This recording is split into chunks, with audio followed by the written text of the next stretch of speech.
Yes, friends. Very good morning, everyone. चलो, can we start? तो हमने क्या क्या देखा था कल? We'll quickly revise what we had seen yesterday. We'll complete with the discussion part today, and we'll be starting with the examples. तो कल हमने operating leverage and financial leverage का discussion करा था, right? Operating leverage. Basically, what is meant by operating leverage? जब भी firm operating fixed cost incur करती है अपने business में, so they are taking operating risk, right? And because of this operating risk, they are able to generate higher operating profit as compared to change in the sales. Means अगर आपका sales 10% से change हो रहा है, तो आपका operating profit higher rate से change होगा because of that operating risk, right? So that operating risk is measured by operating leverage. अगर operating leverage 3 है, तो what does it signifies? If sales is going to change by 1%, your operating profit, that is EBIT, will change by 3%, right, from the given level. So we had seen some points. हमने first concept देखा था.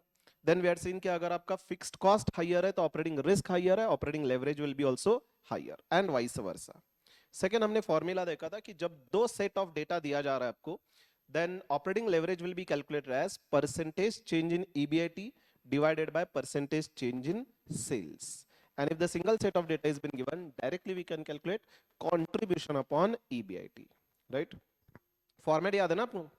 Sales minus variable cost contribution minus fixed cost EBIT minus interest EBT minus tax EAT minus preference dividend earnings available to equity shareholders divided by number of equity shares EPS, right?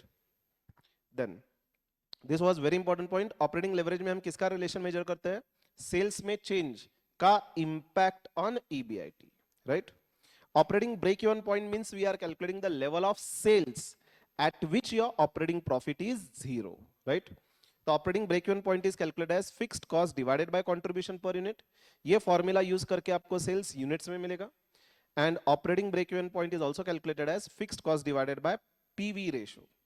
PV ratio से use करके जो formula sorry answer आएगा sales in rupees मिलेगा. And PV ratio is calculated as contribution upon sales. Some points we had seen. At break-even point, your operating leverage will be always undefined. Lower than break-even point, it will be negative. Higher than break-even point, it will be positive. And then जैसे जैसे आपका sales rise होगा over and above break-even point, that is margin of safety sales, आपका risk कम हो रहा है, so operating leverage will also be reduced, right? Then एक relation देखा था हमने, margin of safety and break-even point are, sorry, operating leverage are inversely related. So margin of safety is equal to 1 upon operating leverage, or operating leverage is equal to 1 upon margin of safety, right? Then हमने कल financial leverage देखा था. Financial leverage is ability of a firm to use fixed financial cost so that a financial risk is generated, and this will magnify the effect of change in operating profit on EPS. मतलब अगर financial leverage 3 है, इसका significance क्या है? आपका EBIT 1% से change हो रहा है, तो EPS 3% से चेंज होगा, राइट? अब फाइनेंशियल लेवरेज कैलकुलेट करने के लिए वैसे तो 3 फॉर्मूलेज है, हमने 2 फॉर्मूलेज डिस्कस किए थे. Financial leverage is calculated as percentage change in EPS divided by percentage change in operating profit, right? Or it is also calculated as EBIT upon EBT. अब ये EBT आपको इंटरप्रेट क्या करना है? Earnings available to equity shareholder before tax, right? ये formula अभी तक हमने डिस्कस नहीं किया था. यहां तक हमने डिस्कस किया था, right? Now we are going to discuss financial break-even point. Okay? अब ये फाइनेंशियल ब्रेक इवन पॉइंट क्या होगा? Financial break even point means यहां पे हम कैलकुलेट कर रहे हैं ऑपरेटिंग प्रॉफिट का लेवल क्या होना चाहिए so that EPS will be zero. देखिए, एक मैपिंग करना है आपको. ऑपरेटिंग ब्रेक इवन पॉइंट में हम कैलकुलेट क्या कर रहे हैं? Sales at which EBIT is zero, बराबर. अब फाइनेंशियल ब्रेक इवन पॉइंट में हम कैलकुलेट कर रहे हैं ईबीआईटी क्या होना चाहिए so that EPS will be zero, that is net earnings available to equity shareholder is zero, neither loss nor profit, right? बताइए, से EBIT एग्जिस्टिंग 1 लाख है, इसमें से इंटरेस्ट 20,000 हम पे कर रहे हैं, so EBT 80,000, then tax at the rate 20%, 16,000, and currently earnings after tax is 64,000. Now this is the given information. Okay, I want to calculate financial break even point. मतलब EBIT का लेवल क्या होना चाहिए so that my earnings after tax और से divided by number of equity share जो भी आएगा यहाँ पे amount, this should be 0. Can you tell me financial break even point क्या होगा यहाँ पे?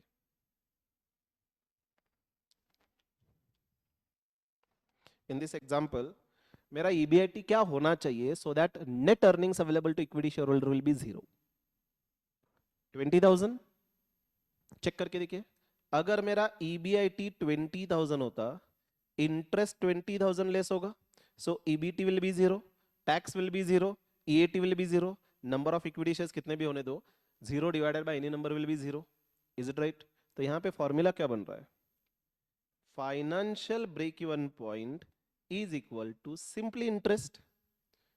जितना इंटरेस्ट है, इंटरेस्ट मतलब मेरा फिक्स्ड फाइनेंशियल कॉस्ट है ना, तो जितना इंटरेस्ट है एटलीस्ट उतना तो मुझे ऑपरेटिंग प्रॉफिट अर्न करना होगा ना, राइट? सो अगर मेरा एग्जैक्टली इंटरेस्ट अमाउंट रिकवर हो रहा है तो इंटरेस्ट पे करने के बाद बचेगा क्या? 0. So tax 0 and then remaining all things will be 0. Any issue in this? बताइए, ऑपरेटिंग ब्रेक इवन पॉइंट का फॉर्मूला क्या था? ऑपरेटिंग ब्रेक इवन पॉइंट, वहां पे अपना ऑब्जेक्टिव क्या था? फिक्स्ड कॉस्ट रिकवर करना था, राइट? एंड रिकवर करने के लिए पैसे कहां से मिल रहे थे? कंट्रीब्यूशन से. अगर मैं सेल्स करूं एक यूनिट 10 रुपए में, क्या मेरा 10 रुपए टोटल इनकम होगा? नहीं, इसमें से वेरिएबल कॉस्ट 4 जाएगा, सो 6 रुपए मेरा कंट्रीब्यूशन होगा. तो वहां पे फॉर्मूला क्या था? Fixed cost divided by contribution, right? तो by this we were calculating number of units कितने बेचने चाहिए. फाइनेंशियल ब्रेक इवन पॉइंट में हम कैलकुलेट क्या कर रहे हैं? ईबीआईटी कितना होना चाहिए, कितने यूनिट्स बेचना है वो कैलकुलेट नहीं कर रहे. ईबीआईटी कितना होना चाहिए so that EAT will be 0, right? So मुझे इंटरेस्ट अमाउंट ही रिकवर करना है. सो फाइनेंशियल ब्रेक इवन का पॉइंट का फॉर्मूला क्या है? Simply interest, right? अब आप मुझे बताइए एक और example. EBIT 1 lakh, interest 20,000, so EBT 80,000, tax at the rate 20%, 16,000, so EAT 64,000. Now suppose in this case मेरे कैपिटल स्ट्रक्चर में इक्विटी शेयर भी है, डिबेंचर भी है एंड प्रेफरेंस शेयर्स भी है. ओके, अब मुझे प्रेफरेंस डिविडेंड लेस करना होगा, and preference dividend before tax नहीं जाएगा ना, आफ्टर टैक्स जाएगा, टैक्स पेमेंट करने के बाद. तो यहाँ पे से प्रेफरेंस डिविडेंड 20,000 में पे कर रहा हूँ. So currently earnings available to equity share holders is 44,000. This is the given situation. Now can you tell me what should be the financial break even point? Financial break even point क्या होगा?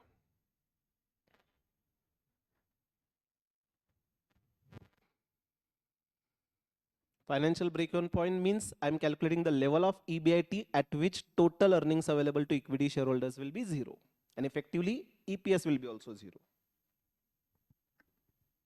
क्या होना चाहिए EBIT की level? क्या होनी चाहिए? EBIT मुझे उतना रिकवर करना है जितना मेरा फिक्स फाइनेंशियल कॉस्ट है, बराबर ना?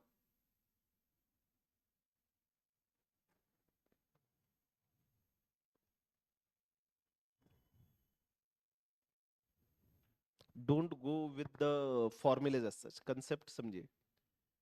फाइनेंशियल ब्रेक इवन पॉइंट मतलब क्या? मेरा ऑपरेटिंग प्रॉफिट कितना होना चाहिए so that earning should be 0. मतलब मेरा फिक्स्ड फाइनेंशियल कॉस्ट रिकवर करना है. तो कितना है यहाँ पे फिक्स फाइनेंशियल कॉस्ट?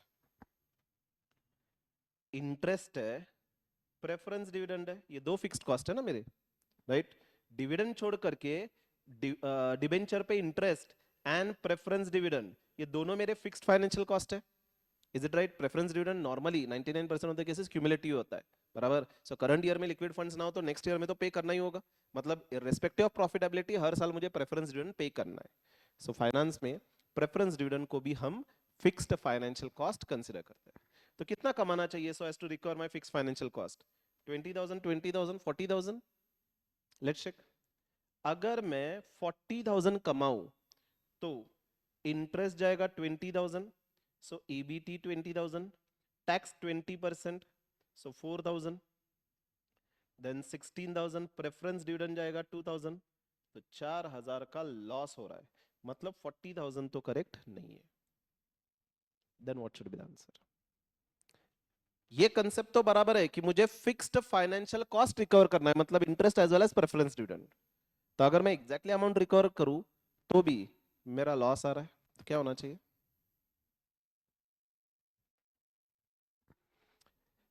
देखिए, financial break even point I can say interest plus preference dividend. Any answer if you are getting? If you are getting you can check also कि earning zero आ रहा है क्या नहीं।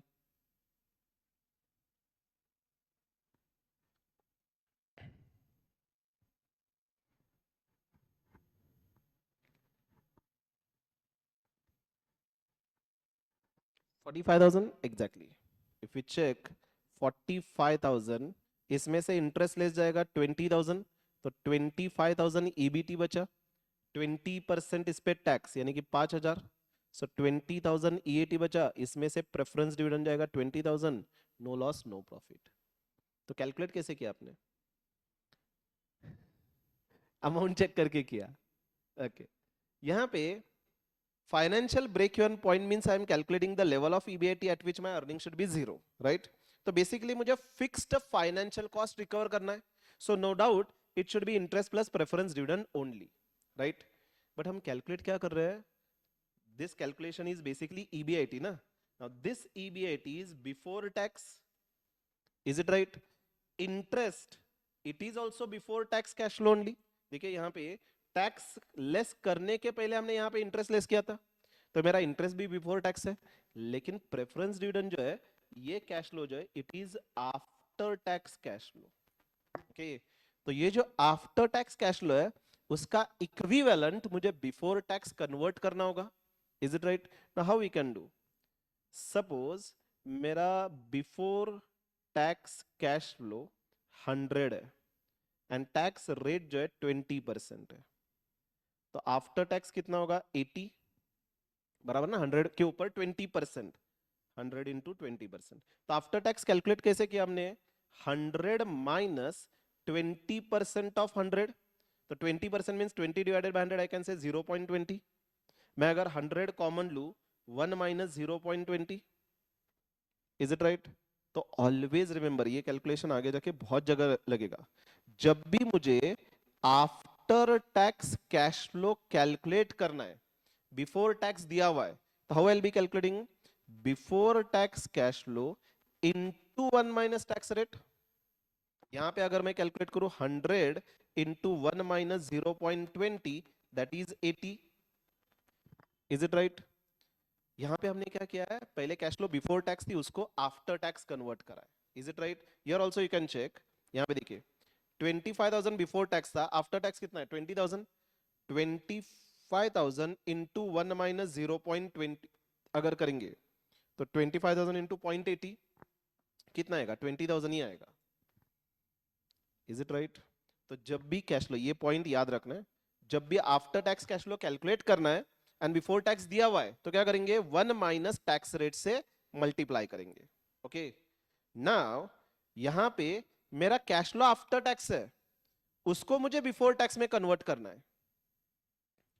अगर मेरा already after tax cash flow दिया है एंड बिफोर टैक्स चाहिए, तो ये 1 माइनस टैक्स रेट जब लेफ्ट में जाएगा तो डिवीजन होगा ना, तो after tax cash flow divided by 1 minus tax rate करे तो I will be getting before tax cash flow, is it right?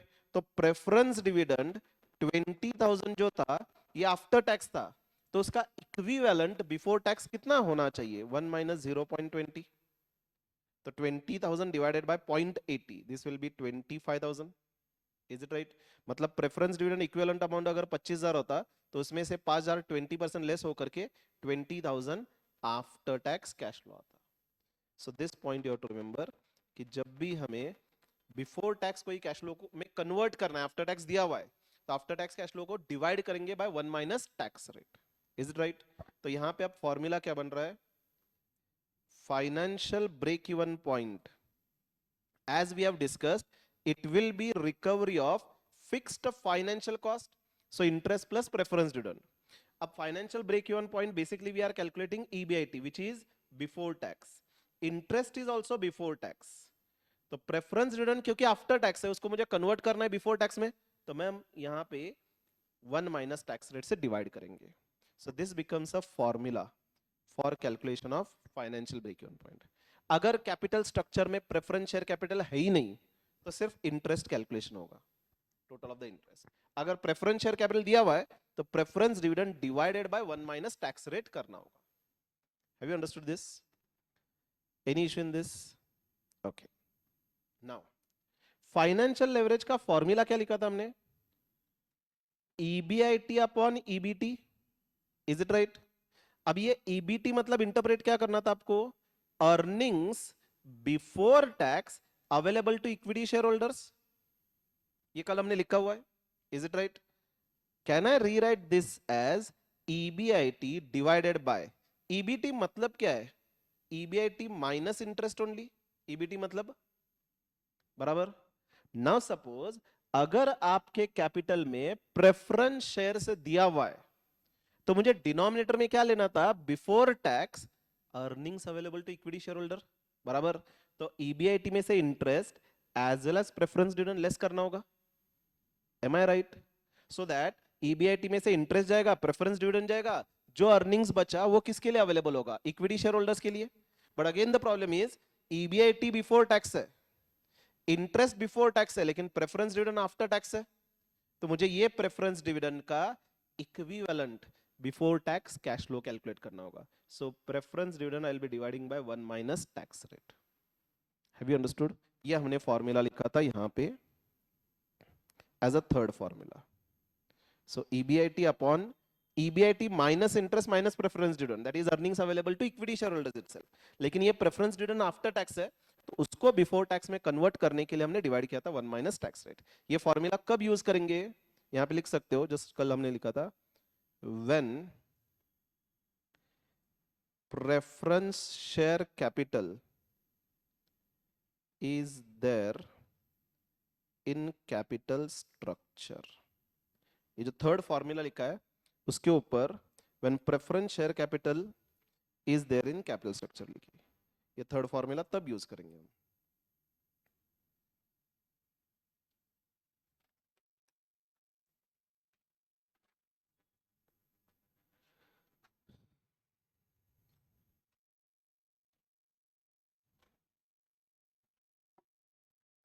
Written?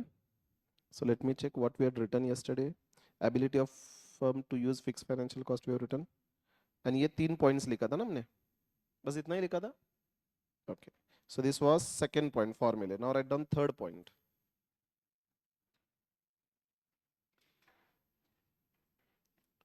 Significance.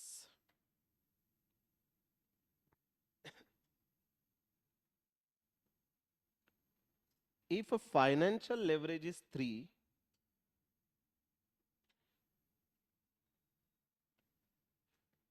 it implies that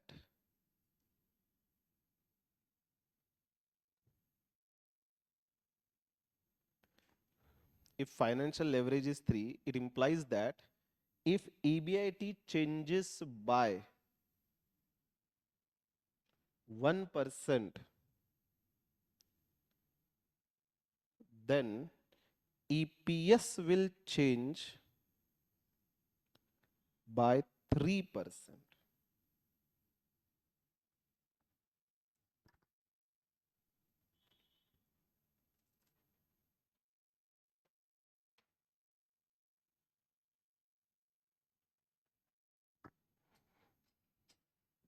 Written? Second point, sorry, next, third third नहीं, fourth point, financial break even point.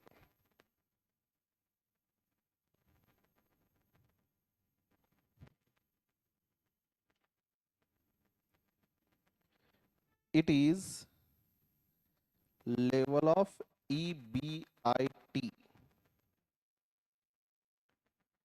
at which EPS is equal to 0.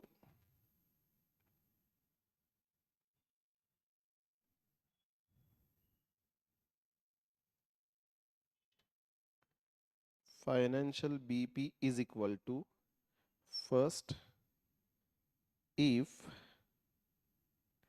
there is only debt in capital, that is equity plus debt. Equity तो हमेशा रहेगा, ऐसा कभी होगा नहीं कि पूरा का पूरा बिजनेस डेट पे चल रहा है. मिनिमम इक्विटी तो हमेशा रहेगा. So if there is only debt in capital, that is equity plus debt, मतलब प्रेफरेंस शेयर नहीं है. तो फॉर्मूला क्या होगा, अगेन लिखते हैं, financial BP formula is simply interest, that is equal to interest. Next,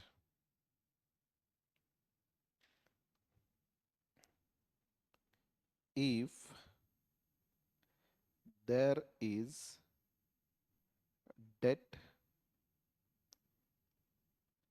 and preference share capital along with equity,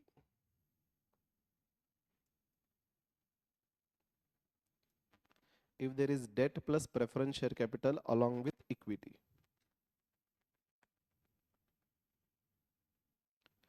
and financial break-even point is equal to interest plus preference dividend divided by 1 minus T. T मतलब tax rate.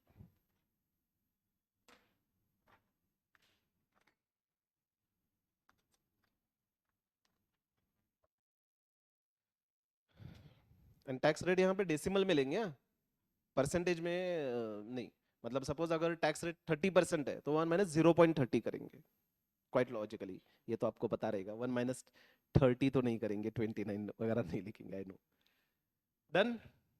चलिए, तो देखिए, अगर operating leverage 2 है, okay, तो इसका significance या impact क्या था, गिवन लेवल से अगर मेरा सेल्स 1% से चेंज हो रहा है तो मेरा ईबीआईटी कितने परसेंटेज से चेंज होगा, 2%, राइट.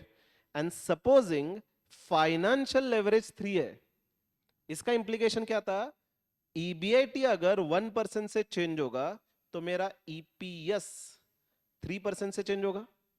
तो कहना है सही, इन दिस सिनारियो अगर मेरा ईबीआईटी 2% से चेंज हो रहा है तो ईपीएस कितने परसेंटेज से चेंज होगा, 6%, राइट. तो ये जो 6 है, कहना है से सेल्स में अगर 1% चेंज हो रहा है तो ईपीएस में 6% से चेंज हो रहा है when operating leverage is 2 and financial leverage is 3, right. तो सेल्स का इंपैक्ट ईपीएस पे कंबाइंड लेवरेज मेजर करेगा. Okay, sales to EBIT operating leverage, EBIT to EPS financial leverage. अब दोनों का कंबाइंड इफेक्ट सेल्स का इंपैक्ट ईपीएस पे combined leverage measure करेगा.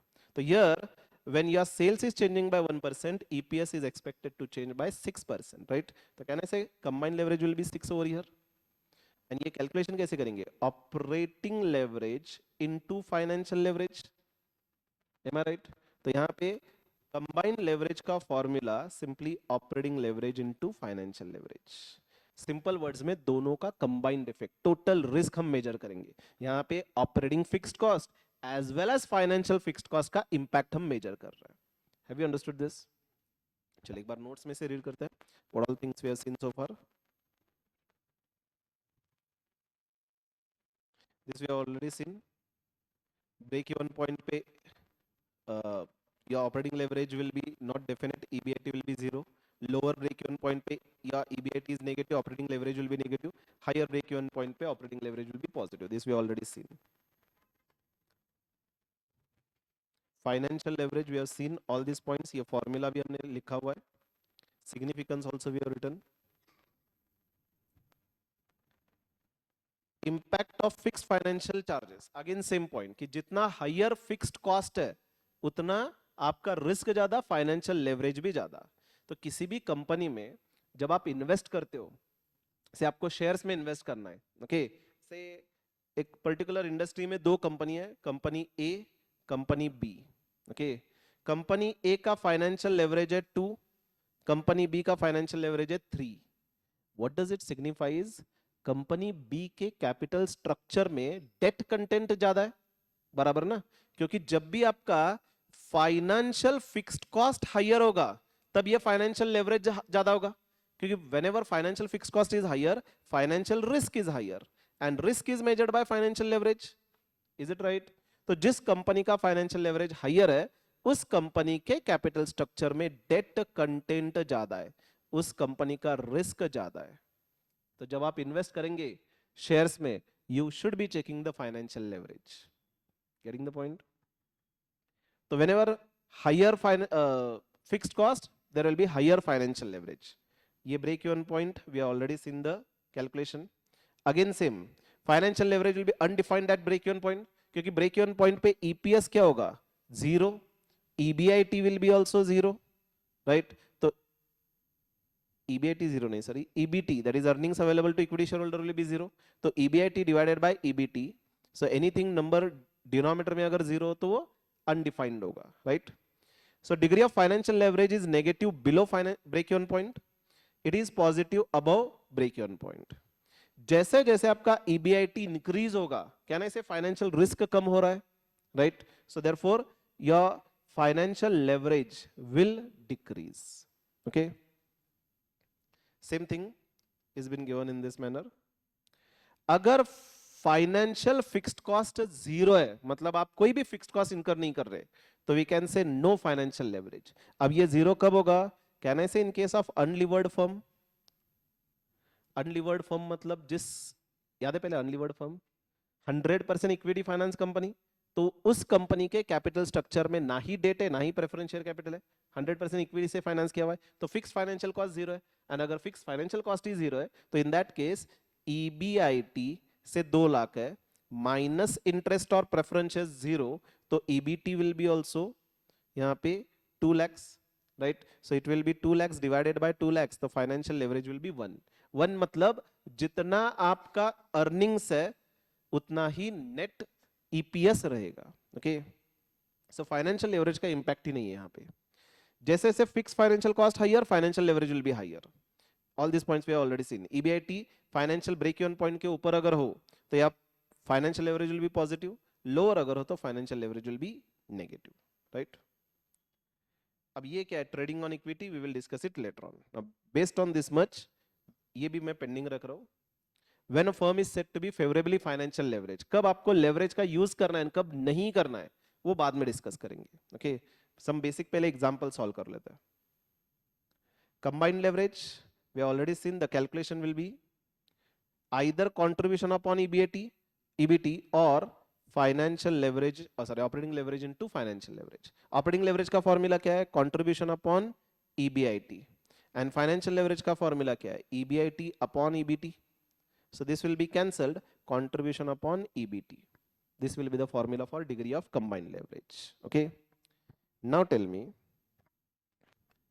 अगर आपका sales 10 rupees per unit है, variable cost 6 rupees per unit है, okay, fixed cost, operating fixed cost से 30,000 है, इंटरेस्ट से 20,000 है, एंड प्रेफरेंस डिविडेंड 20,000 है, टैक्स रेट जो है 20% है. तो basically I want to calculate combined break even point. अच्छा मुझे बताइए, ऑपरेटिंग ब्रेक इवन पॉइंट में हम कैलकुलेट क्या कर रहे थे? अगेन मैं यहाँ पे लिखता हूँ, ऑपरेटिंग ब्रेक इवन पॉइंट में आप कैलकुलेट क्या कर रहे थे? कौन सा लेवल कैलकुलेट कर रहे थे? सेल्स कैलकुलेट कर रहे थे या EBIT? सेल्स ना. तो we were calculating the level of sales at which EBIT was 0, बराबर. फाइनेंशियल ब्रेक इवन पॉइंट में आप कैलकुलेट कर रहे थे level of EBIT at which EPS should be 0.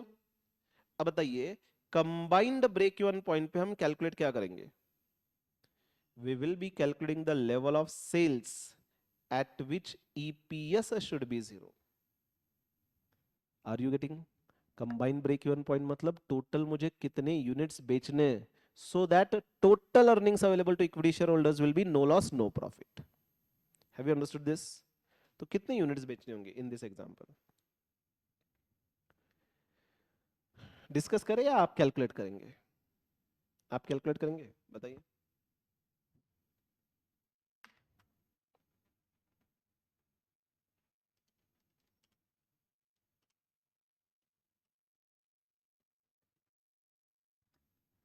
कितने यूनिट्स बेचने हैं सो दैट मेरा net earnings available to equity share holder will be 0. जो भी आपका रफ में आंसर आ रहा है based on whatever experience you have gain so far in the last 2-3 days, check करके देखिए कि क्या ईपीएस 0 आ रहा है क्या, या earnings available to equity share holder 0 आ रहा है क्या. You can calculate in units, you can calculate in rupees.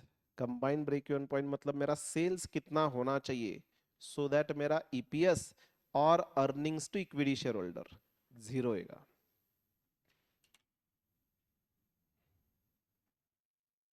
ये फिक्स कॉस्ट मैंने 30,000 लिखा है, 3,000 नहीं है.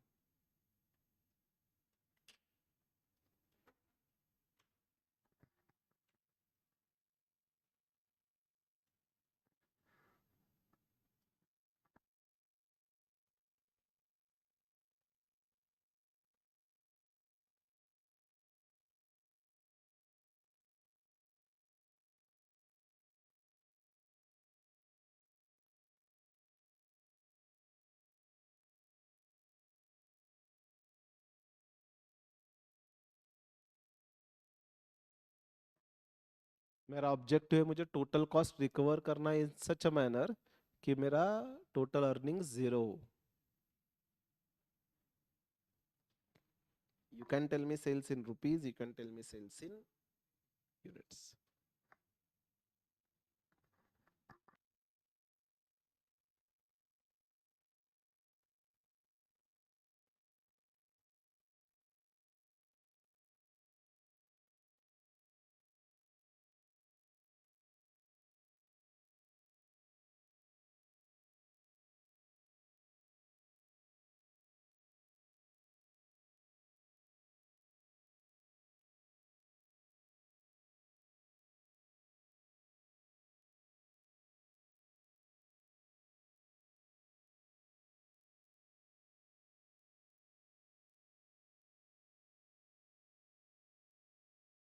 Yes, friends, कितना आ रहा है answer? Let it be wrong, no problem. I'm not expecting correct answer, but I want you to try. देखिए, FM ऐसा पेपर है, अगर आपने खुद से ट्राई किया तो एग्जाम में आपको अच्छे मार्क मिलेंगे. If each and every question I tell you the answer, you will find it very easy. लेकिन एग्जाम में जब इंडिपेंडेंटली सॉल्व करेंगे, you won't be able to solve. FM is likewise very easy जब आप खुद से practice करोगे. Exactly. 18,750. Let's check. Sales हमने 10 रुपीज रखा है ना. सेल्स 10 रुपीज मतलब 18,750 इंटू 10, 1,87,500 माइनस वेरिएबल कॉस्ट. मैंने वेरिएबल कॉस्ट कितना लिया है? 6 रुपीज पर यूनिट. तो 18,750 इंटू 6, 1,12,500. तो कंट्रीब्यूशन कितना आ रहा है?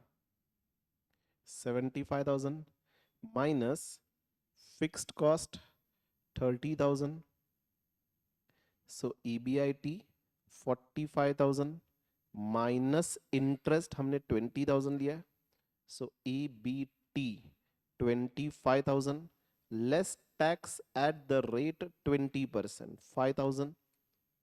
सो EAT 20,000 less preference dividend 20,000. So earnings available to equity shareholder will be 0. तो बेसिकली मेरा ऑपरेटिंग पॉइंट मतलब मुझे प्रेफरेंस डिविडेंड रिकवर करना है इंटरेस्ट रिकवर करना है and fixed financial cost recover करना है, बराबर ना। देखिए again I repeat, operating break even point में अपना ऑब्जेक्टिव क्या था, ऑपरेटिंग फिक्स कॉस्ट रिकवर करना था हमें। जितना फिक्स्ड कॉस्ट है उतना तो मेरा एटलीस्ट सेल्स होना चाहिए या कंट्रीब्यूशन होना चाहिए, so that after paying fixed cost मेरा टोटल ईबीटी 0 होगा, राइट। तो यहां पे मेरा ऑब्जेक्टिव था ऑपरेटिंग फिक्स कॉस्ट रिकवर करना। फाइनेंशियल ब्रेक इवन पॉइंट का ऑब्जेक्टिव क्या था, मेरा फाइनेंशियल फिक्स कॉस्ट रिकवर करना। So interest plus preference dividend, right. But again मेरा operating fix cost before tax है, इंटरेस्ट बिफोर टैक्स है, लेकिन प्रेफरेंस डिविडेंड आफ्टर टैक्स है। तो प्रेफरेंस डिविडेंड को मुझे डिवाइड करना है by 1 minus tax rate. Basically इतना मुझे अमाउंट रिकवर करना है, तब जाके मेरा टोटल कॉस्ट रिकवर होगा। So after exactly paying this much amount I will be getting no loss no profit. But यहाँ पे ये कैलकुलेट करके टोटल अमाउंट आएगा। अब ये टोटल रिकवर करने के लिए क्या सेल्स होगा या कॉन्ट्रीब्यूशन होगा? कॉन्ट्रीब्यूशन होगा ना। 10 रुपए का एक यूनिट बेचू तो 10 रुपए मुझे ये फिक्स्ड कॉस्ट रिकवर करने के लिए हेल्प नहीं करेगा, 10 में से मेरा वेरिएबल कॉस्ट लेस होगा पहले तो, बराबर। तो here I have to divide it by contribution per unit. तो अपने एग्जांपल में मुझे क्या क्या रिकवर करना है, 30,000 फिक्स कॉस्ट रिकवर करना है, 20,000 इंटरेस्ट रिकवर करना है and 20,000 preference dividend but before tax recover करना है। मतलब 30 प्लस 20 प्लस ये 25 आएगा, 75,000 मुझे रिकवर करना है, राइट। अगर मैं 75,000 डिवाइडेड बाय 10 7,500 यूनिट्स बेचूं तो क्या मेरा ब्रेक इवन पॉइंट आएगा? क्या नहीं आएगा, क्योंकि मुझे वेरिएबल कॉस्ट भी उसमें से पे करना है। तो एक यूनिट बेचने पे फिक्स कॉस्ट रिकवर करने के लिए मेरे पास बचा कितना है, सेल्स 10, वेरिएबल कॉस्ट 6, तो 4 रुपए मेरे पास अवेलेबल है। ये 4 रुपए से ये टोटल रिकवर करना है, so I have to divide by 4, right. तो 75,000 divided by 4, 18,750 I am getting. Have you understood this? So formula क्या बन रहा है यहां पे, combined break-even point will be calculated as operating fixed cost plus interest plus preference dividend upon 1 minus tax rate and this whole thing divided by contribution per unit. इससे जो answer आएगा मेरा सेल्स इन यूनिट्स आएगा, and instead of dividing by contribution अगर मैं PV ratio से divide करूं तो मेरा सेल्स इन रुपीस आएगा। Have you all understood this? Can we write down this much now? चलिए third and last part, write down heading combined leverage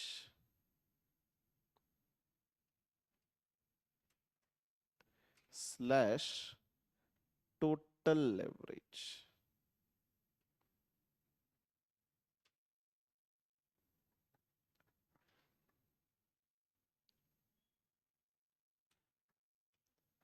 First point,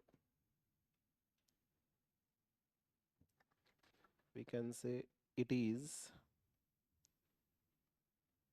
ability of firm to use operating fixed cost and financial fixed cost. जब आप लिख रहे हो पूरा लिखिए, ये OP F C F I N F C नहीं लिखेंगे, ठीक है। मैंने लिखा है, मुझे एग्जाम नहीं देनी है। So it is ability of a firm to use operating fixed cost and financial fixed cost to magnify effect of change in sales on change in EPS.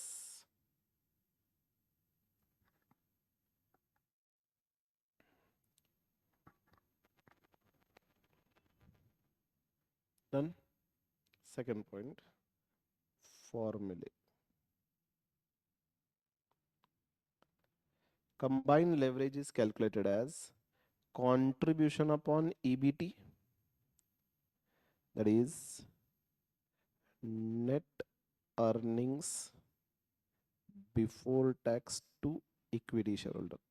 EBT का इंटरप्रिटेशन क्या है, net earnings before tax to equity share holder. This is first formula.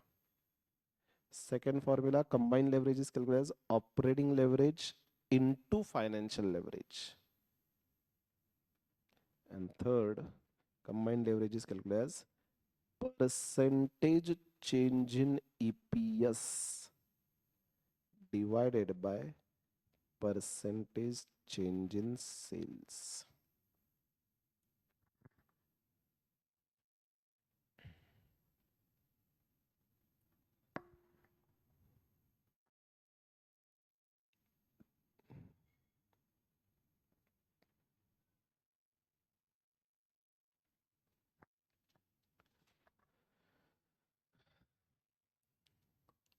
Written.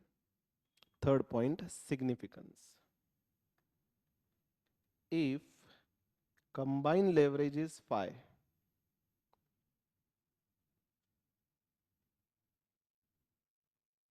it implies that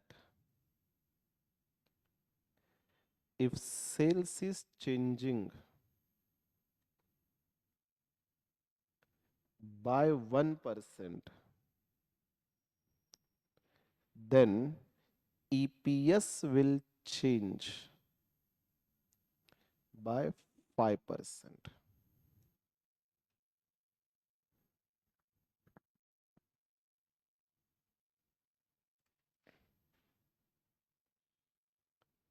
And fourth point, combined break-even point.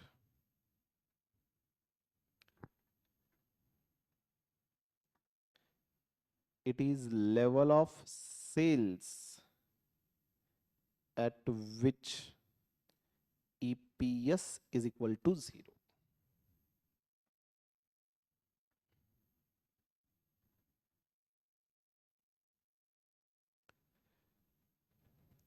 Combined break-even point, first formula, operating fixed cost plus interest plus preference dividend minus, divided by 1 minus tax rate, whole thing divided by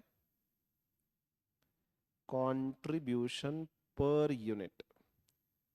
इससे जो answer आएगा, this will be getting in units. Break even point units में मिलेगा. And second formula, combined break even point, same formula, operating fixed cost plus interest plus preference dividend upon 1 minus tax rate. That is numerator is same. Divided by contribution नहीं करेंगे, PV ratio करेंगे. PV ratio is nothing but the contribution percentage only ना. अब ये जो formula आएगा ये आपका रुपीज में आंसर आएगा ये फॉर्मूला यूज करके.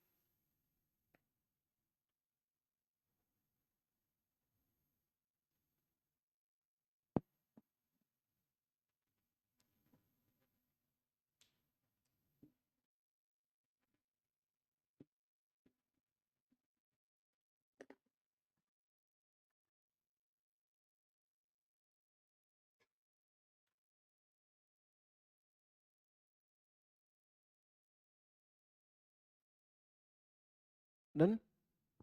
That's it. इतने ही concepts. Based on this much, we'll be able to solve the examples. एक concept मैंने pending रखा है, तो उससे relevance context में जब example आएगा तब हम discuss करेंगे. Okay? चलो, can we start with the example?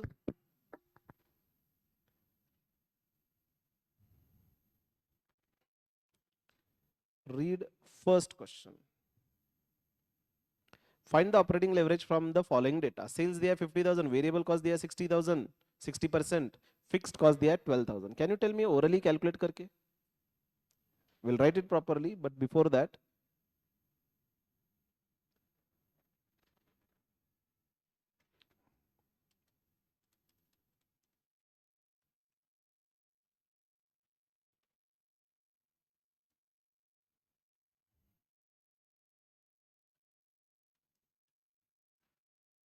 कितना रहा ऑपरेटिंग लेवरेज? 2.5. ऑपरेटिंग लेवरेज का फॉर्मूला क्या लिखा था हमने? EBIT, sorry, contribution upon EBIT बराबर. अब यहाँ पे सेल्स दिया है 50,000, वेरिएबल कॉस्ट 60% है. 60% मतलब 30,000. So contribution is 20,000. Fixed cost is 12,000. So EBIT is 8,000. So 20,000 contribution divided by EBIT 8,000. Operating leverage is 2.5. Is it right? Operating leverage का फॉर्मूला याद रखना है, contribution upon EBIT, right? Second case में मुझे calculate करके बताइए रफ में। Net worth दिया है 25 लाख, डेट इक्विटी रेशो दिया हुआ है 3/1, इंटरेस्ट रेट है 12% एंड ऑपरेटिंग प्रॉफिट है 20%। फाइनेंशियल लेवरेज कैलकुलेशन कैसे होगा? EBIT divided by EBT.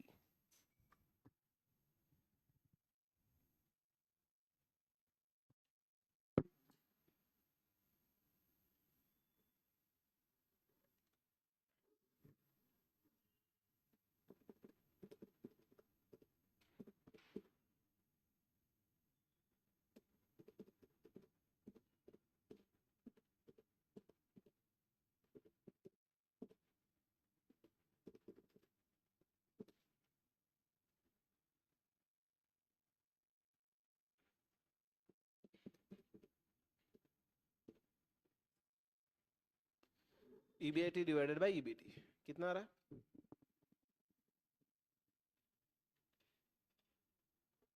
EBIT आपको क्वेश्चन में ही दिया हुआ है।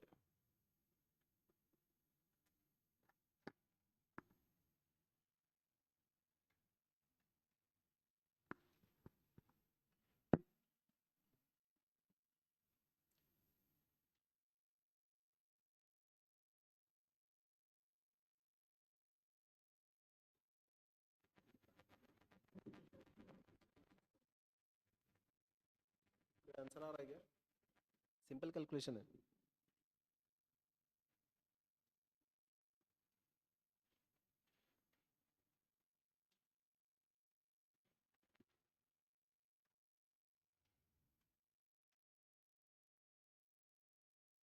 Any answer?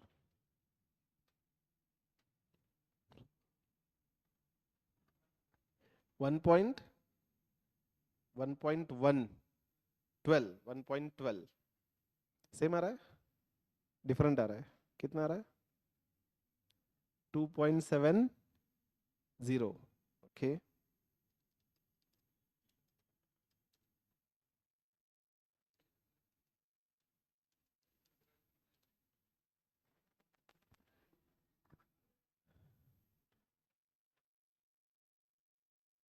both the answers are not correct. EBIT अपॉन EBT, EBIT दिया हुआ है, EBT कैलकुलेट करना है, फिर फाइनेंशियल एवरेज आएगा। सवाल ये है यहाँ पे नेटवर्थ क्या लिया आपने, नेटवर्थ का इंटरप्रिटेशन क्या लिया? अच्छा मुझे बताइए नेटवर्थ क्या होता है? फाइनेंशियल मैनेजमेंट के स्टूडेंट्स हो, पहले आपको नेटवर्थ क्या होता है ये पता होना चाहिए। गलत का, फाइनेंशियल मैनेजमेंट नहीं, सीए इंटर के स्टूडेंट्स हो आप, पहले नेटवर्थ क्या होता है ये पता होना चाहिए। नेटवर्थ इज टोटल कैपिटल और only equity share holders fund, equity share holders fund ना। तो यहां पे इक्विटी दिया है 25 lakh and debt equity ratio दिया है 3:1, मतलब अगर डेट 3 है, सॉरी इक्विटी 1 है तो डेट 3 होगा। तो अगर आपका equity share holders fund 25 lakh है तो डेट कितना होना चाहिए? 75 लाख। तब जाके date divided by equity, that is 75 lakh divided by 25 lakh, 3:1 होगा, बराबर। तो अगर डेट 75 लाख है तो इंटरेस्ट कितना होगा? 75 लाख का 12%, दैट इज 9 लाख। तो यहाँ पे ईबीआईटी आपको दिया हुआ है 20 लाख लेस इंटरेस्ट। अब इंटरेस्ट के लिए डेट है 75 lakh, 12% interest, so 9 lakh, so EBT will B 11 lakhs. So financial leverage will be EBIT upon EBT, 20 upon 11. 1.818, that is approximately 1.82. This is correct. Okay. ये चीज अब हमेशा याद रखना, net worth means equity share holders fund. Okay, चलिए can we write down this example? इतने simple questions आपके exam में लाइफ टाइम में कभी नहीं आएंगे, this is just to start with. Okay, and you have managed to make the mistake in that also.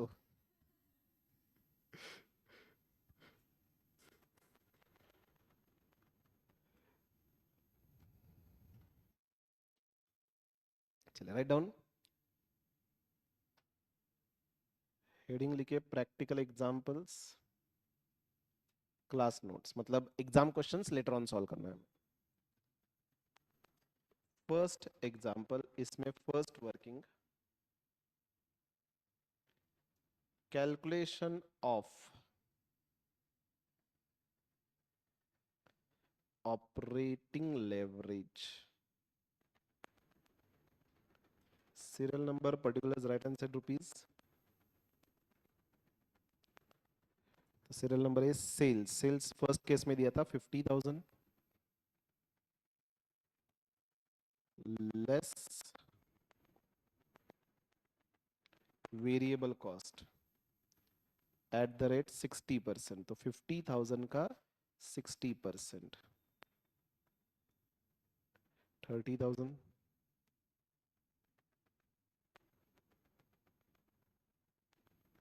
so contribution is 20,000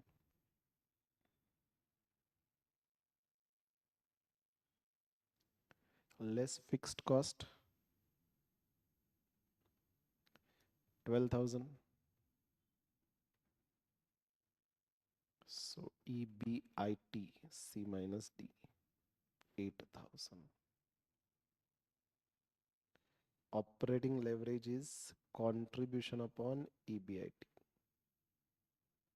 So 20,000 divided by 8,000, so 2.5.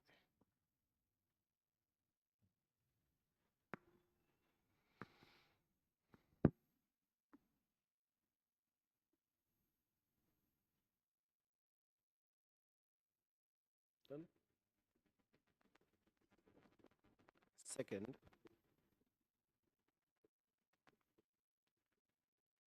calculation of financial leverage. Serial number, particulars, again rupees.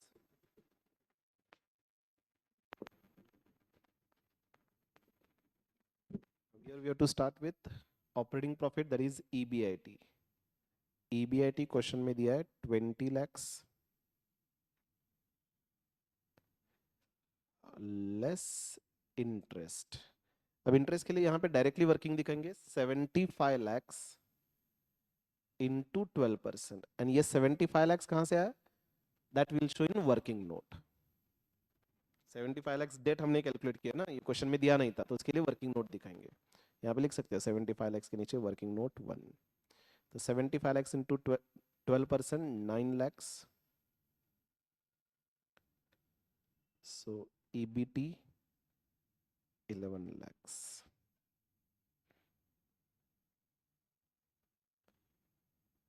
So financial leverage is equal to EBIT upon EBT. That is 20 lakhs upon 11 lakhs.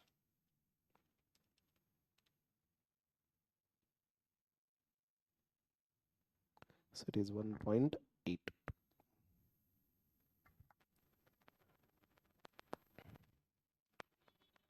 Working note 1, heading लिख सकते हैं date.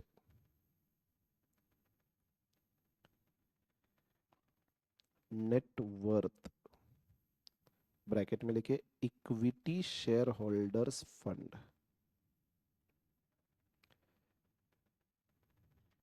25 lakhs.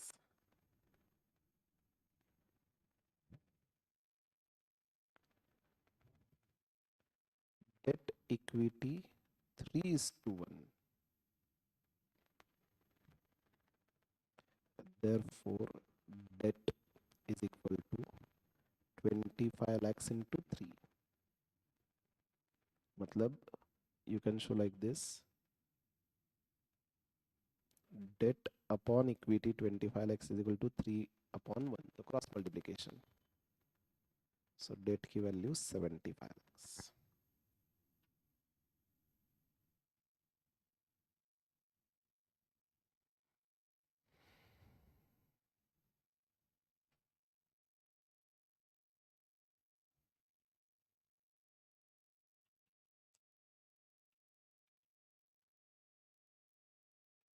Done. चलो, first question we have completed. Now read third question, sorry, fourth question. Now this was asked once in exam.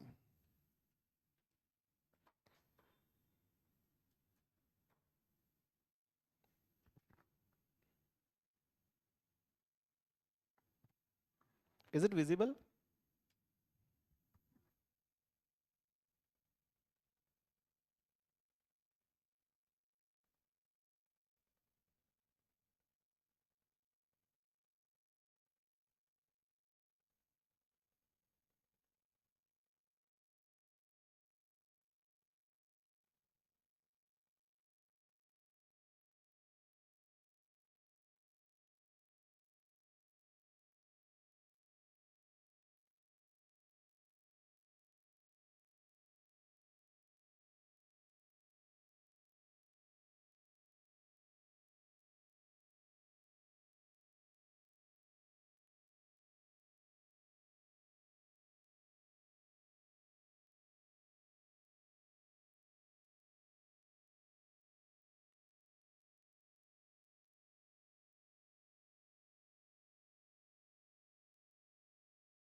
This question we will solve simultaneously, but have you completed with reading?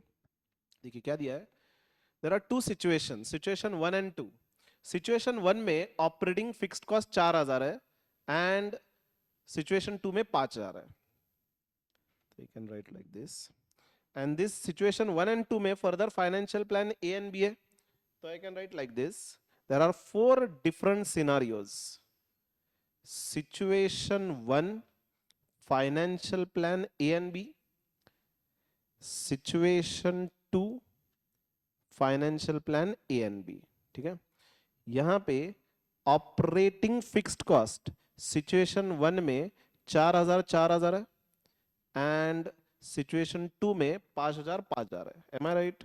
यहां पे देखिए situation 1 में 4000 and second scenario में 5000. Okay, and financial fixed cost plan A में देखिए date कितना है 15000 and cost of date 10% दिया है. बराबर, तो 15000 का 10% इंटरेस्ट कितना होगा यहां पे 1500 एंड प्लान बी में डेट अमाउंट 5000 है तो 5000 का 10% मतलब यहां पे 500, यहां पे 1500 एंड यहां पे 500. Right, out of this four scenarios can you tell me कहां पे टोटल लेवरेज सबसे ज्यादा होगा? टोटल लेवरेज सबसे ज्यादा होगा. टोटल लेवरेज मतलब क्या है? मेरा ऑपरेटिंग फिक्स्ड कॉस्ट भी ज्यादा है, फाइनेंशियल फिक्स्ड कॉस्ट भी ज्यादा है. बराबर ना? ऑपरेटिंग फिक्स्ड कॉस्ट की वजह से ऑपरेटिंग रिस्क ज्यादा है एंड फाइनेंशियल फिक्स्ड कॉस्ट ज्यादा होने की वजह से फाइनेंशियल रिस्क ज्यादा है. अगर ये दोनों ज्यादा है तो मेरा टोटल लेवरेज या टोटल रिस्क भी हायर होगा.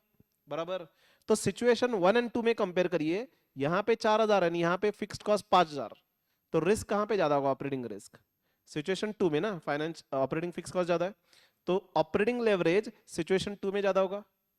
And plan 1 sorry A and B में मेरा फाइनेंशियल कॉस्ट कहां पे ज्यादा है?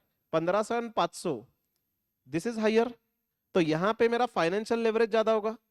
राइट, तो इफ आई कंपेयर मेरा ऑपरेटिंग फिक्स्ड कॉस्ट भी यहां पे हायर है एंड फाइनेंशियल फिक्स्ड कॉस्ट भी हायर है. मतलब सिचुएशन 2 प्लान ए में मेरा टोटल लेवरेज सबसे ज्यादा होगा. कैलकुलेट करके देखेंगे, लेकिन रीड करके पहले से आपको एक अंदाजा आना चाहिए, ओरिएंटेशन आना चाहिए. एनालिसिस के लिए बहुत काम में आएगा आगे जाके. ओके, सिमिलरली मेरा टोटल लेवरेज लोवेस्ट कहां पे होगा? मेरा operating fixed as well as financial cost lower होने चाहिए. तो ये 4000 एंड ये 500, तो यहां पे मेरा टोटल लेवरेज लोवेस्ट आएगा. बराबर, will calculate in this column only. And calculation क्या है? सिंपल है, अपना फॉर्मेट तो फिक्स है ना. ऑपरेटिंग लेवरेज कैलकुलेट करने के लिए फॉर्मूला क्या है? Contribution upon EBIT. So I will be writing sales minus variable cost contribution minus operating fixed cost, I will be getting EBIT. Right, and financial leverage calculate करने के लिए formula क्या है? EBIT upon EBT. तो EBIT में से interest less करेंगे, EBT मिलेगा. तो I can apply both this and then I can calculate total leverage. That will be operating leverage into financial leverage. Have you understood this? So in this example also, it is straight away calculation oriented only. Okay, but just ये 4 columns draw करना click होना चाहिए. Okay, so can we write down?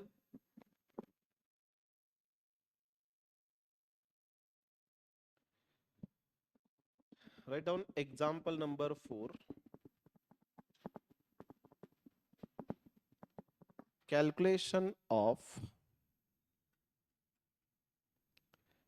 operating, financial and combined leverage.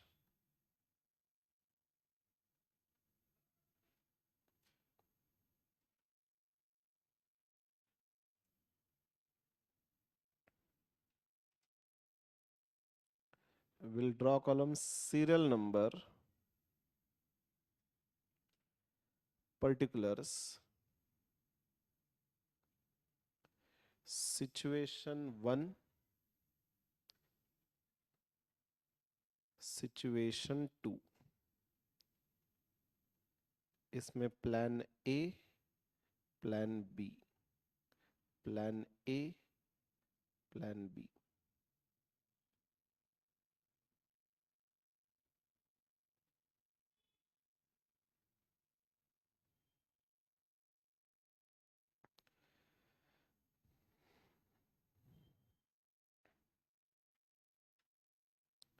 Serial number A. पहले तो हमें main format लिखना है, sales minus variable cost contribution, contribution minus fixed cost, या EBIT, EBIT minus interest, EBT, right. Serial number A, sales. Can you tell me how much will be the sales?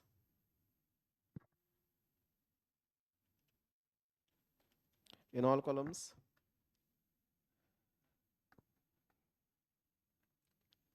20,000 ना. देखिए, installed capacity 2000 units का है, मतलब maximum production हम 2000 units कर रहे हैं, लेकिन क्या उतना सेल्स कर रहे हैं? नहीं. हम कितना सेल्स कर रहे हैं? एक्चुअल प्रोडक्शन एंड सेल्स कितना हो रहा है? 50% ऑफ इंस्टॉल कैपेसिटी, मतलब 1000 ही सेल कर रहे हैं. 1000 into 20 rupees. So here we can show the working. 2000 into 50% into rupees कितना? 20 रुपीज. 2000 टोटल कैपेसिटी है, 50% पे हम ऑपरेट कर रहे हैं. So in all columns 20,000.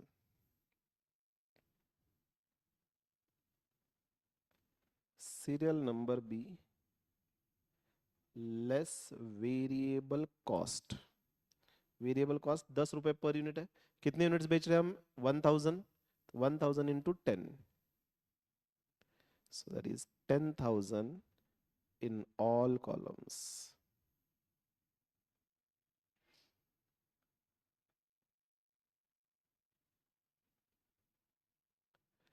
So I'll be getting contribution A minus B. 10,000, 10,000, 10,000 in all cases.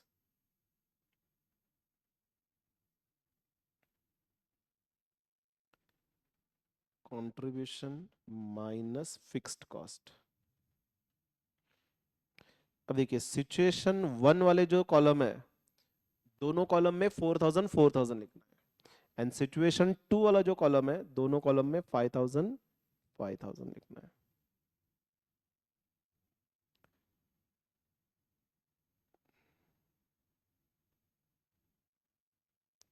So EBIT 6000 6000, 5000 5000.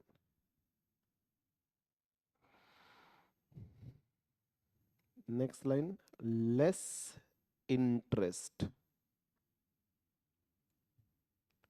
अब plan A वाले column में डेट अमाउंट 15,000 दिया, इंटरेस्ट रेट 10% दिया, तो दोनों प्लान ए वाले कॉलम में 15,000 इंटू 10%, 1500 1500. एंड प्लान बी में डेट अमाउंट यहां पे देखिए 5,000 दिया है, प्लान बी में दिस. तो हियर प्लान बी वाले कॉलम में 5,000 into 10%, 5,000 into 10%, 500 500.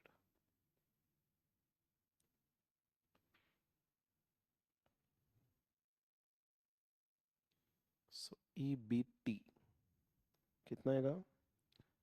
This will be 4,500, 5,500, 3,500,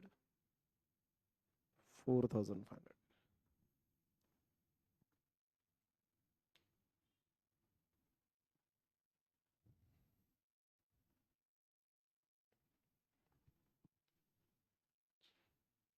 done. अब हम कैलकुलेट कर सकते एक एक करके leverage. Here I can continue the sequence. Operating leverage, this will be calculated as contribution upon EBIT. तो कैलकुलेट करिए 10,000 अपॉन 6,000, so 1.67 and then यहाँ पे 2 2.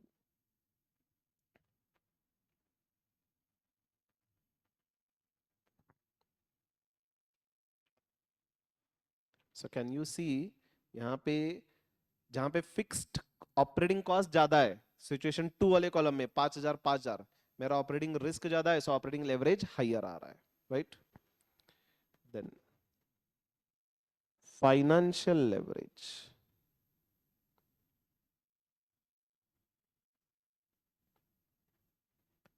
that is calculated as EBIT upon EBT. So 6,000 divided by 4,500, 1.33, 6,000 divided by 5,500, 1.09, then 5,000 divided by 3,500, approximately 1.43, and 5,000 divided by 4,500, 1.11.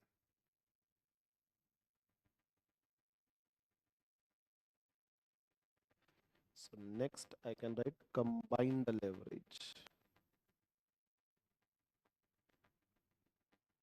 This is calculated as operating leverage into financial leverage.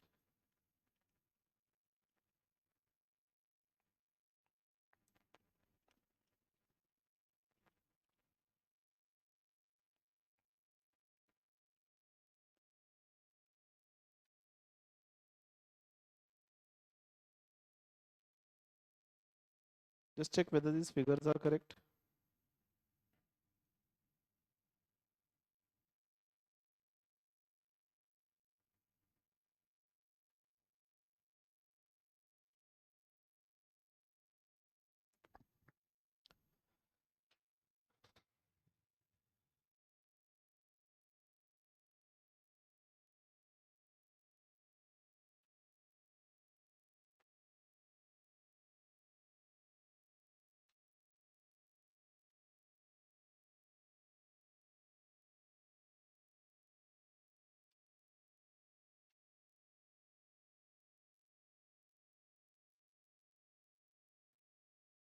Done.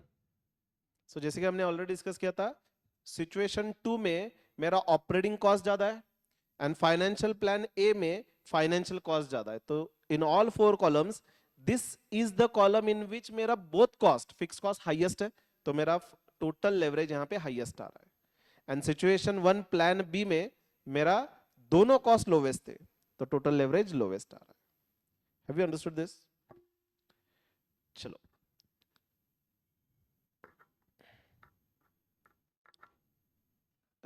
आप सभी team EPA channel पे हो ना? तो I share this topic notes. Will you solve 5th question as homework? Exactly same as your 4th question, hardly figures are different. तो team EPA में ये leverage के नोट शेयर करूंगा, so you can get from there. And ये 5th question solve करिए। 4th जैसे सॉल्व किया एग्जैक्टली सेम मैनर में सॉल्व करना है, okay. And now read 9th question. 9th,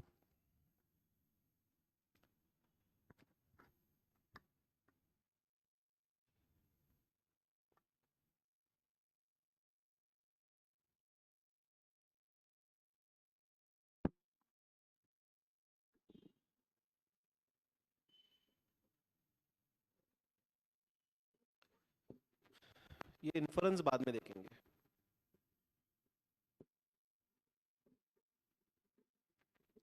आप मुझे fine sorry operating leverage calculate करके बताओगे at two levels 2500 and 3000. Rough में करिए, फेयर में करिए, whatever you want.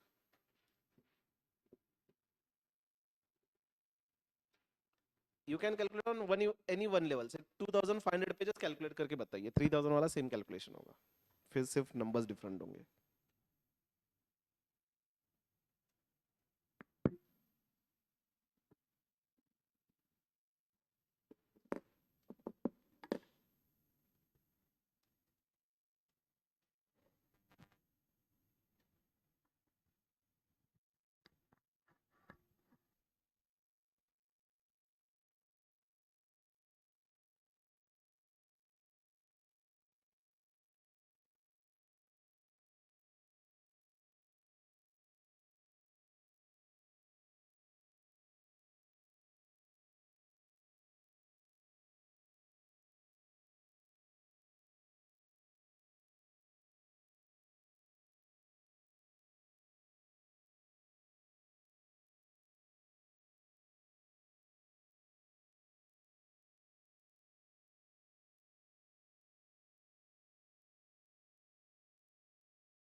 To 2500 पे ऑपरेटिंग लेवरेज क्या होगा?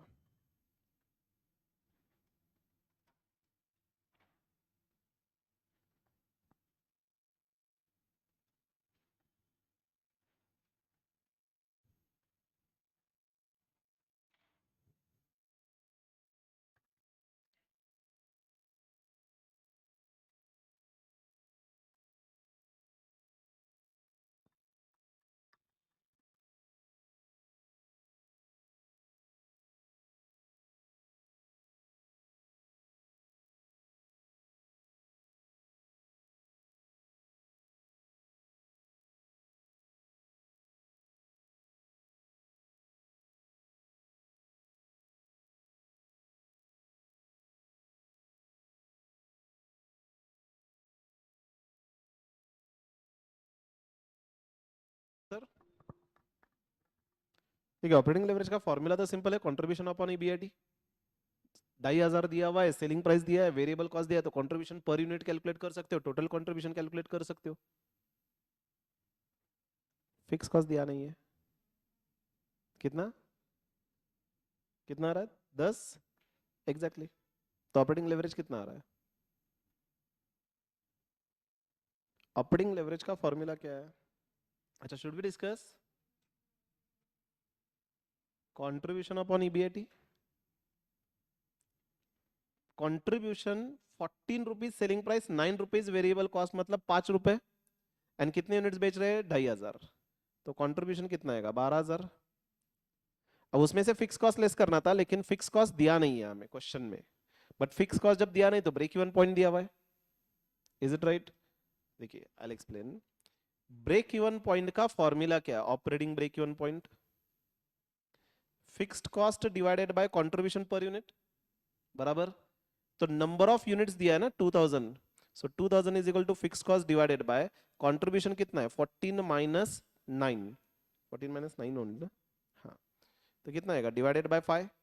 तो 5 लेफ्ट में जाएगा, तो फिक्स्ड कॉस्ट कितना होगा? 10,000. राइट. अब जब नंबर ऑफ यूनिट्स 2500 हो, sales 14, variable cost 9, contribution per unit 5, so total contribution 5 into 2500, 12,500, less fixed cost 10,000. So EBIT 2500, operating leverage contribution upon EBIT 12,500 divided by 2500, कितना आएगा? 5 क्या? 5. And if you get on this answer, एक और column add करेंगे 3000, same calculation होगा. Can we write down? This type of questions will be asked for 5 marks. Okay. And हमें यहाँ पे कमेंट भी करना है, इन्फरेंस, कि ऑपरेटिंग लेवरेज का चेंज क्यों हो रहा है. That will write. But first write down question number 9th. First working calculation of operating leverage. calculation of operating leverage. Serial number, particulars, right hand side, sales volume 2500 and 3000.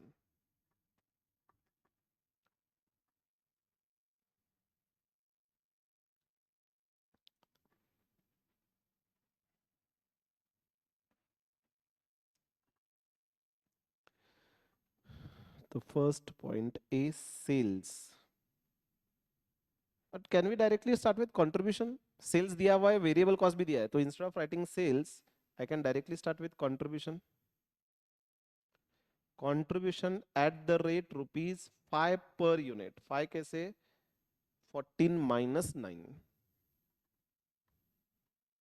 तो straight away यहाँ पे 2500 into 5 and 3000 into 5. Number of units into per unit contribution. 12,500 and 15,000. Less fixed cost. अब ये हमें working note में calculate करना होगा. Working note 1 हमने ऑलरेडी कैलकुलेट किया. Can we timing write down directly? हमने ऊपर कैलकुलेट किया था ना यहाँ पे. Operating break even point is equal to fix cost upon contribution. 2000 is equal to fix cost upon contribution per unit. ये लेफ्ट में जाएगा तो 2000 इनटू 5, तो 10,000 फिक्स कॉस्ट होगा. तो I will write directly here 10,000 10,000. We have to show the working दो. EBIT A minus B.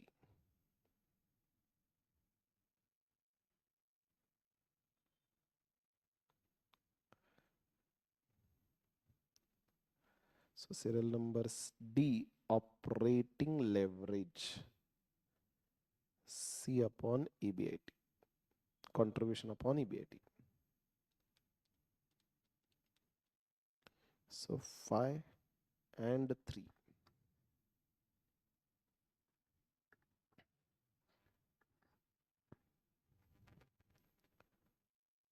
And then working note 1. ये table यहीं पे खत्म होगा अपना. Working note 1 fixed cost.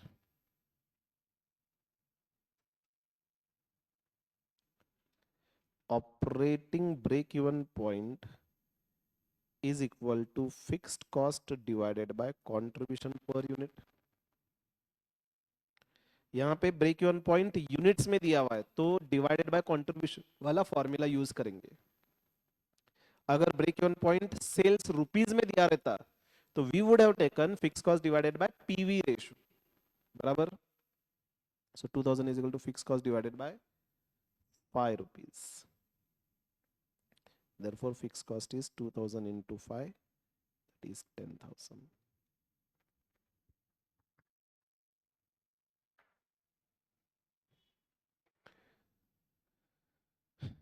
Done.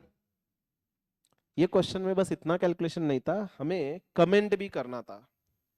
What do you infer from the operating leverage? तो operating leverage का inference क्या है?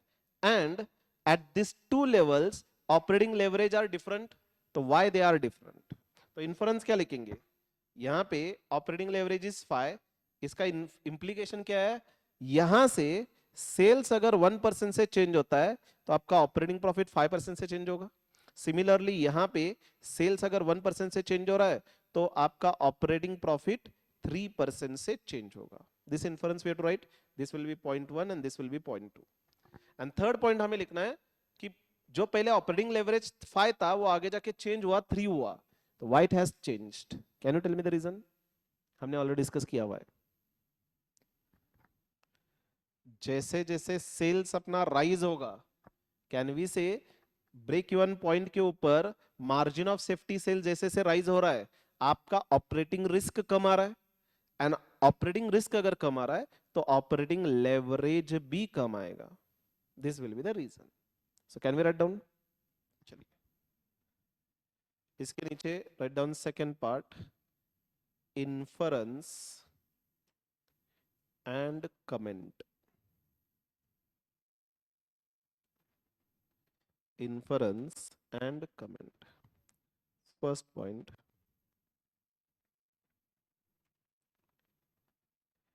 at sales volume of 2500 units,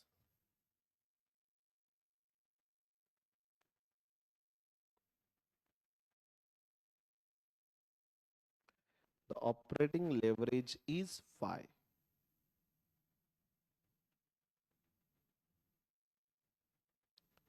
It means if sales changes by 1% from this level,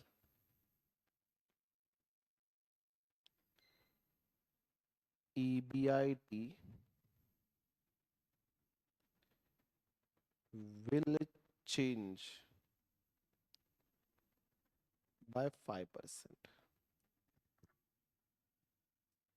It means sales changes by 1% from this level, EBIT will change by 5%.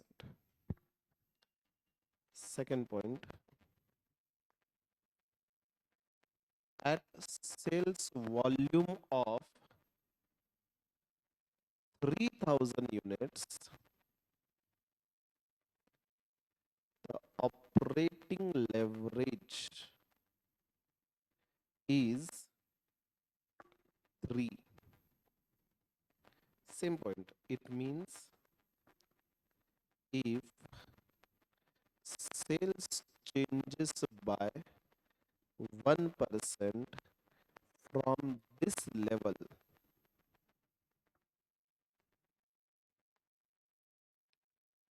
EBIT will change by 3%.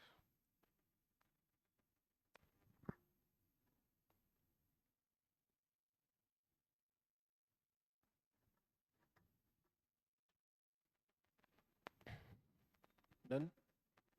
And third point, as sales increases from 2500 units to 3000 units,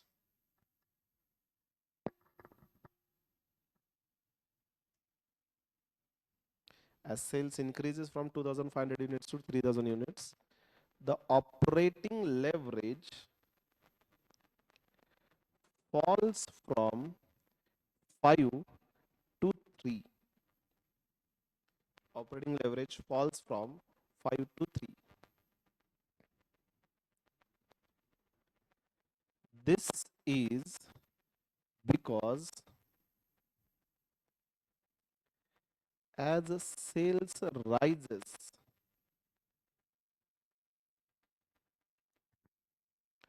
as sales rises over and above break even point,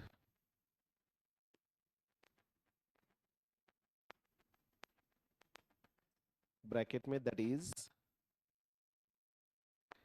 margin of safety sales rises. क्या लिखा हमने? This is because as sales rises over and above break even point के ऊपर वाला sales मतलब ही margin of safety sales. तो margin of safety sales rises, comma, operating risk reduces, operating risk reduces, and thus operating leverage falls. Bracket में लिखिए sales and operating leverage are inversely related. Sales and operating leverage are inversely related.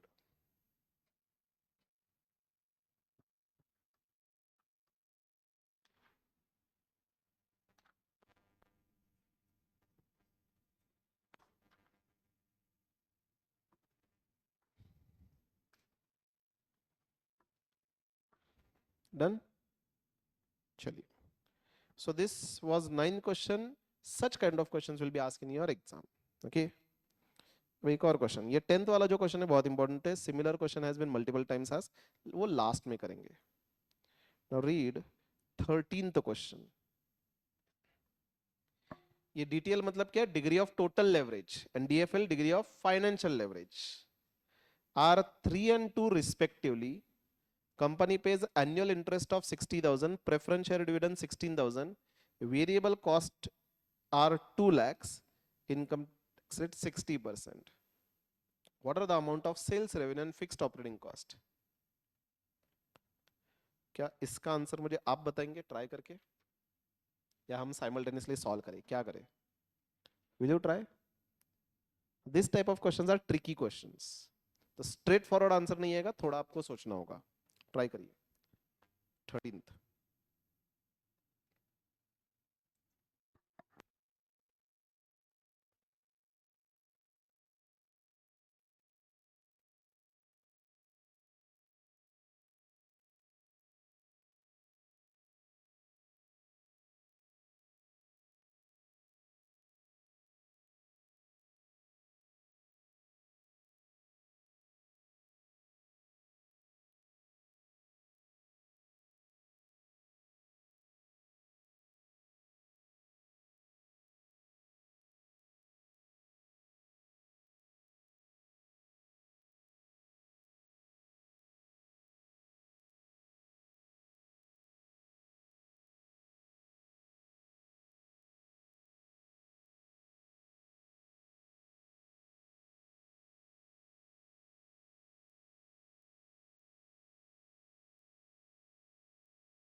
Question में variable cost दिया हुआ है.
यहाँ पे preference share capital है, तो फाइनेंशियल लेवरेज का कौन सा फॉर्मूला यूज करेंगे? हमने फाइनेंशियल लेवरेज का एक 3 फॉर्मूलेज लिखे, उसमें से प्रेफरेंस शेयर कैपिटल जहां पे वो वाला फॉर्मूला यूज करना है.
Any answer? Should we discuss? Or you are trying? पूर्णिमा क्या आंसर आ रहा है? Let it be wrong. देखिए यहाँ पे फर्स्ट टाइम आप कर रहे हो, लेवरेज कंसेप्ट आपके लिए फर्स्ट टाइम है, right? So I am never expecting कि आपका करेक्ट आंसर आएगा. ओके, आई नो कि फर्स्ट टाइम कर रहे हो. इस टाइप के क्वेश्चन सॉल्व करने के बाद, मतलब मल्टीपल एग्जांपल सॉल्व करने के बाद भी एग्जांपल अगर दे तो इमीडिएटली नहीं आएगा. आई नो कि आपका आंसर नहीं आएगा, but still I want you to try, so that आपका जो थिंकिंग प्रोसेस है वो डेवलप होना जरूरी है, क्योंकि एग्जाम में आपको कोई गाइड करने वाला नहीं होगा. एग्जाम में इंडिपेंडेंटली ही सॉल्व करना है आपको. सो अभी से थोड़ा सा प्रैक्टिस, थिंकिंग प्रोसेस आपका डेवलप होगा जब आप इंडिपेंडेंटली सॉल्व करोगे. ओके, अगर मैं डायरेक्टली डिक्टेट करना स्टार्ट करूं, you will think in that manner only in which I will be telling you. आपकी खुद की थिंकिंग प्रोसेस डेवलप नहीं होगी, right? Should we discuss? Anyone, any answer? 5 lakhs, exactly 5 lakhs ना, sales 5 lakhs if you are getting, and fixed cost 1 lakh. चलिए discuss करते हैं. देखिए क्या क्या दिया है, पहले फोकस करिए. डिग्री ऑफ टोटल लेवरेज दिया आपको, कितना दिया है? 3. And degree of financial leverage दिया है 2. अब इसके बेसिस पे मैं ऑपरेटिंग लेवरेज कैलकुलेट कर सकता हूं ना. We already know total leverage is equal to operating leverage into financial leverage. So 3 is equal to operating leverage into 2. So operating leverage will be equal to 1.5, right? और क्या क्या दिया है? Interest दिया आपको 60,000. देन प्रेफरेंस शेयर कैपिटल दिया हुआ है, सॉरी प्रेफरेंस डिविडेंड दिया हुआ है 16,000. टैक्स रेट दिया हमें 60%. एंड वेरिएबल कॉस्ट हमें दिया हुआ है 2 lakhs, राइट? अब देखिए सेल्स कैलकुलेट करना है. सेल्स का रिलेशन किसके साथ होगा? Operating leverage. Operating leverage we calculate as contribution upon your EBIT. Is it right? तो वेरिएबल कॉस्ट दिया हुआ है, sales minus variable cost, I will be getting contribution, right? तो can I do contribution plus variable cost, I will be getting sales. Is it right? तो operating leverage is 1.5, but I don't know contribution, I don't know EBIT. तो दोनों अगर पता ना हो तो मैं इनिशियली ऑपरेटिंग लेवरेज यूज नहीं कर सकता. But one thing is sure कि अगर मुझे कंट्रीब्यूशन मिला, वेरिएबल कॉस्ट दिया हुआ है, right? This is been given, if this I calculate, sales मेरे लिए कैलकुलेट करना बहुत इजी होगा, राइट? तो फिलहाल के लिए मैं ऑपरेटिंग लेवरेज यूज नहीं कर सकता. चेक करते हैं फाइनेंशियल लेवरेज वाला फॉर्मूला यूज कर सकते क्या? फाइनेंशियल लेवरेज का फॉर्मूला क्या था? ईबीआईटी अपॉन, जब भी प्रेफरेंस शेयर कैपिटल होगा तो फॉर्मूला क्या होगा? EBIT minus interest minus preference dividend upon 1 minus tax rate. ये वाला फॉर्मूला. अब देखिए फाइनेंशियल लेवरेज दिया हुआ है, इंटरेस्ट दिया हुआ है, प्रेफरेंस डिविडेंड दिया है, टैक्स रेट दिया हुआ है. So by using this formula I will be able to calculate EBIT. And अगर ईबीआईटी मिले तो ऑपरेटिंग लेवरेज में मैं अगर यहां पे ईबीआईटी रिप्लेस करूं तो कंट्रीब्यूशन मिलेगा. एंड अगर कंट्रीब्यूशन मिलेगा, वेरिएबल कॉस्ट दिया हुआ है, I will be able to calculate sales. And यहां पे ईबीआईटी हमने ऑलरेडी कैलकुलेट किया हुआ है, कंट्रीब्यूशन हमने कैलकुलेट किया है, तो fixed cost missing balancing figure होगी यहां पे. Have you understood? तो in this manner you have to think कि पहले चेक करना. ऑब्वियसली पहले कोई आपको बताएगा नहीं कि फर्स्ट वर्किंग क्या होगा. आपको चेक करना है, दो फॉर्मूलेज है, ऑपरेटिंग या फाइनेंशियल. कौन सा फॉर्मूला यूज कर सकता हो? ऑपरेटिंग इनिशियली यूज नहीं कर सकते because contribution and fix EBIT दोनों पता नहीं है. लेकिन फाइनेंशियल लेवरेज में बस एक ही मिसिंग फिगर है, so I can calculate EBIT. So first working will be calculation of EBIT, second working will be calculation of contribution, and then I can calculate sales as well as fixed cost. Have you understood? Can we write down? 13th example, first working लिखिए, calculation of EBIT.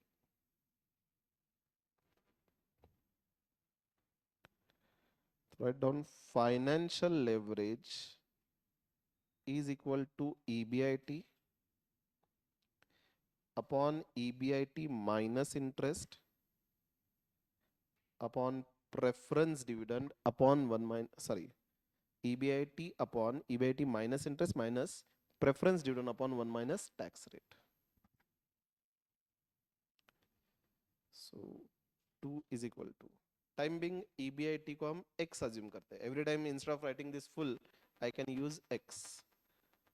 X upon x minus interest 60,000 minus preference dividend 16,000, 1 minus tax rate, that is 1 minus 0.60. So 2 is equal to x upon x minus 16,000 divided by 0.40 plus 60,000. ये minus 1 lakh आएगा ना, ये 60,000 and this comes to 40,000. तो minus minus plus करना होगा. Now this will go on left hand side. So 2 into x minus 1 lakh is equal to x. So 2x minus 2 lakhs is equal to x. 2x minus x is equal to 2 lakhs. So x is equal to 2 lakhs. That is EBIT is equal to rupees 2 lakhs.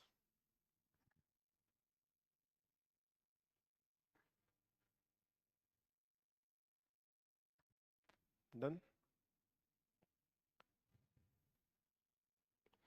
Then, have you completed with this first working? Second working, we can write heading calculation of contribution. इसमें पहले लिख सकते हो total leverage 3, financial leverage 2, therefore operating leverage is 3 upon 2, that is 1.5. ये मैं direct लिख रहा हूँ. Otherwise you could have written total leverage is equal to operating leverage into financial leverage. Left side लेकर के आएंगे तो कैलकुलेशन दिखा सकते हैं, but this I can show direct. And then I can write down the formula. Operating leverage is equal to contribution upon EBIT. So operating leverage 1.5 is equal to contribution upon EBIT. हमने calculate किया है 2 lakhs. So ये cross multiplication होगा. Sales is equal to 2 lakhs into 1.5. So contribution is equal to 3 lakhs.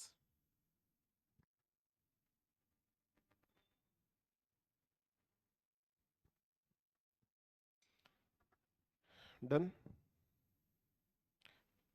Third working,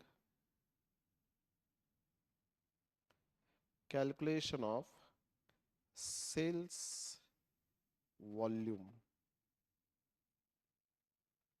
Calculation of sales volume. We can write contribution is equal to sales minus variable cost.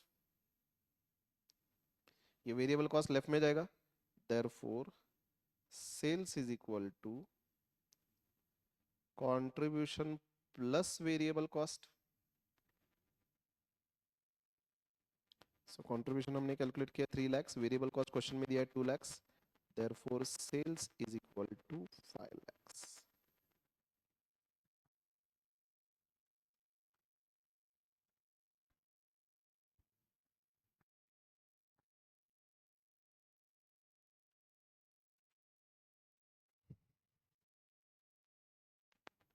Done. And हमें fix cost भी calculate करना है. अब तो सब कुछ है अपने पास. तो fourth working we can write fixed cost.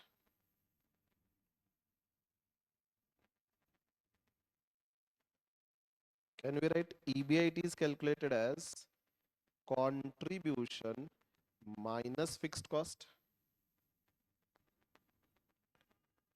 Therefore, fixed cost is calculated as contribution minus EBIT. So 3 lakhs minus 2 lakhs. That is 1 lakh.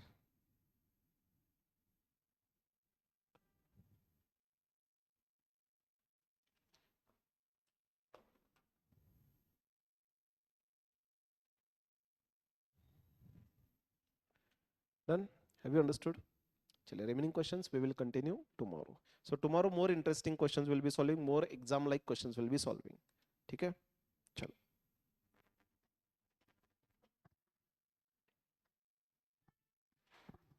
I'll share the PDF of this.